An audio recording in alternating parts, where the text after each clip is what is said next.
நோயில் புனித செபஸ்தியாரிடம் வேண்டுதல். தந்தை, மகன், தூய ஆவியாரின் பெயராலே ஆமென்.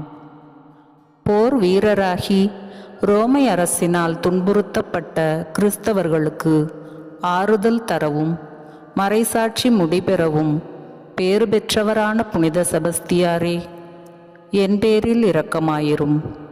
பாவியின் சாவை விரும்பாமல் அவன் மனம் திரும்பி நலம் பெற விரும்பும் இறைவன், பாவிகள் மனம் திரும்பவும் நல்லவர்கள் மேலும் புனிதப்படவும் வைசூரி, பேதி, பெருவாரி காய்ச்சல் முதலிய நோய்களை அனுப்புகிறார் என்பதை அறிவேன்.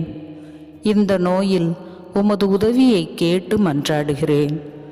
ரோமாபுரியில் உம்முடைய பேரால் பீடம் எழுப்பிய பின்னரே நச்சு காய்ச்சல் நீங்கினதென்று நான் அறிந்திருக்கிறேன். தியோக்லேசியன் அரசனுக்கு அஞ்சாமல் வலிய மறைசாட்சியான புனித செபஸ்தியாரே, இந்த இன்னல் மிக்க நோயில் என்னை கைவிடாதேயும். என்னை புனிதப்படுத்த வந்த இந்த நோயை நான் பொறுமையோடே சுமக்க விரும்புகிறேன். நானோ வெகு பலவீனன், காற்றால் அடிக்கப்பட்ட சருகு போல் இருக்கிறேன்.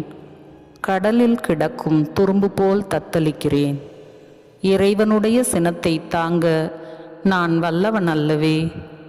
நான் பருக வேண்டுமென்று இறைவன் மனதாயிருக்கிற இந்த துன்பக் கிண்ணத்தை நான் வீரம் பொருந்திய கேட்டுக்காக அல்ல, என் நலத்திற்காகவே இறைவன் அனுமதித்து என்னை சோதிக்கிறார்.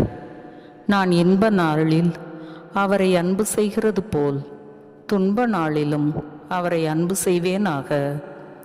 நான் இந்த நோயில் அலையுண்டு கலங்காதபடி இந்த கசப்பான கிண்ணத்தை மகிழ்ச்சியோடு அவர் திரு கையிலிருந்து வாங்கி பருக எனக்கு வேண்டிய துணிவை தந்தருளும். தாய் தன் பிள்ளையை மறந்தாலும் எங்களை மறக்காத இறைவன் வைசூரி, பேதி, காய்ச்சல் முதலிய நோய்களையும் வறுமை, போர், பஞ்சம் முதலிய பெரிய துன்பங்களையும் அன்பு மிகுதியால் அனுப்புகிறார். ஆகையால் புனித செபஸ்தியாரே, இந்த நோய் விரைவில் குணமாக இறைவன் திருவுளமாகாவிட்டால் நான் அதை நல்ல மனதோடு பொறுக்க எனக்கு துணிவையாகிலும் தர மன்றாடும். ஆமென். தந்தை, மகன், தூய ஆவியாரின் பெயராலே ஆமென்.